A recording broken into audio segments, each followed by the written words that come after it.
Okay, you wanted to probably see everything. I wasn't gonna add this into the video, but okay, I will. I got everything inside the nylon carrying bag. That's pretty sturdy, actually. It's actually not too heavy either, and that's got all the stuff in there. Let's just see here.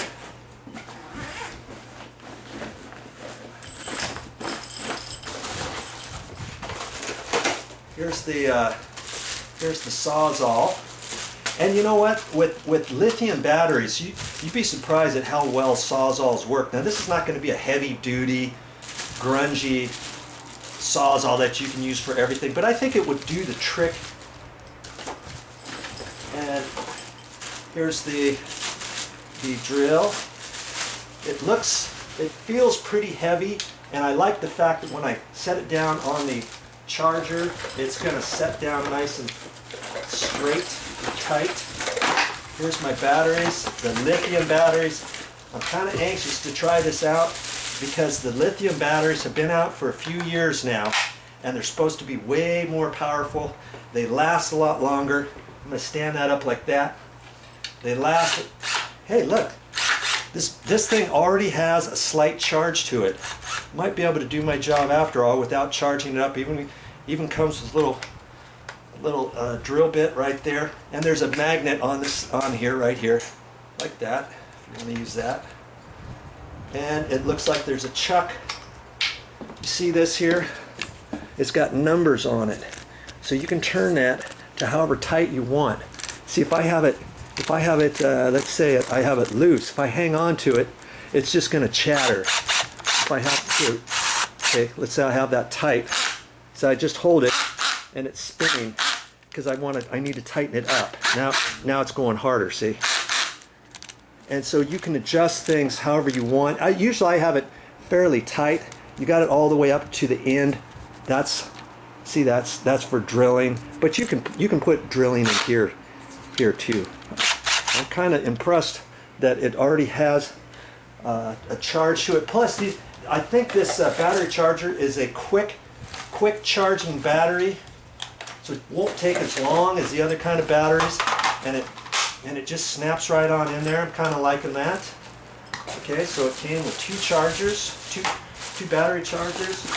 Let's see the little cutesy flashlight, because I gave away my flashlight last time. It's a little smaller flashlight, but hey, it's kind of compact. Let's see if this. Yep, look. Okay, it works. It's compact, and oh, that's cool. I was hoping that this was going to turn because my other flashlight turned. See? So now I can set this here. If I'm underneath the sink, I can turn it up like that or straight up. I'm liking that because my other one wouldn't go up that high, I don't think. Turn it over sideways. Okay, that'll work. Voila. That's really all I wanted, was that and the drill and the charger. But see, I came away with this. In my mind, I came away with this for free. And here's my Sawzall. Push it on the sides. Yeah, this is the first one I've gotten.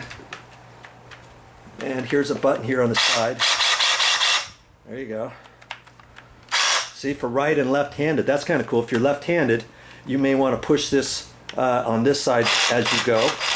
Most people are right-handed, so you're going to push this with your thumb and then do the trigger. So see, if you do it without pushing that, it's like a safety. I kind of like that. And it's probably got a quick connect there. You just pull this on the side like that. You lift out on it and then put your blade in and let go of it.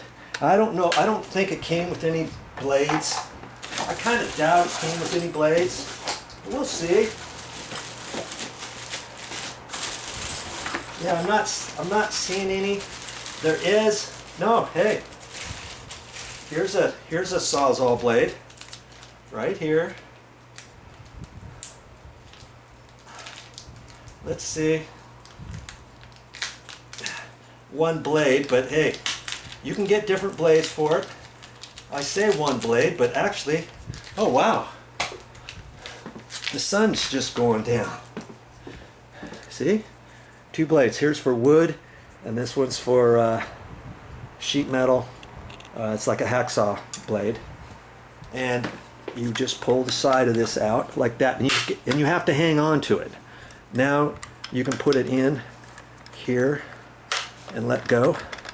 And I'm hoping it will go both directions, because see, if you're cutting like this, you can only go down so far. So you may want to, if you want to cut something down tight to the floor, let's say, you're going to need the blade the opposite direction. And years ago, they would not let you go the other way. So you got to push this not only that far, you got to push it all the way. I learned that from the last one that I used from somebody. Okay, there, it's tight. Boom. I'm ready to chop something off. Okay. Wow, that's kind of cool. And then here's the blade. This is for the skills.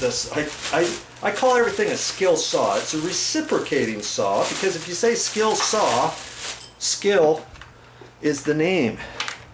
Okay. Now where's the battery on here? Okay, there it is. Right there. Let's try that. Let's try that. I'm going to snap that in there like that. Here's your little control on the side again. Now granted, this saw, you're not going to use this for all your day-to-day stuff like you're going to with a Skill Saw 77 that you might have if you are 50 viewers who say, Joe, we want another tool contest. I will give this away right here, Skill Saw 77. If not, I'm going to keep it. But see, this is just small, and you know, I just do handyman type stuff. I really don't use my skill saw that much, but to cut one 2x4 or a piece of 1x4 trim, or maybe some shelving, you know, some melamine shelving or something, I could easily do that with this right here. Okay, and it even came with a little saw blade. Isn't that cute? And it's a carbide tip blade from Ryobi. That's going to fit in there. Man, look at all the stuff they give you. Okay, all that, 147 bucks. You just can't beat it. Okay, that's it from here. That's all I got for this time. But I'll be back with more videos.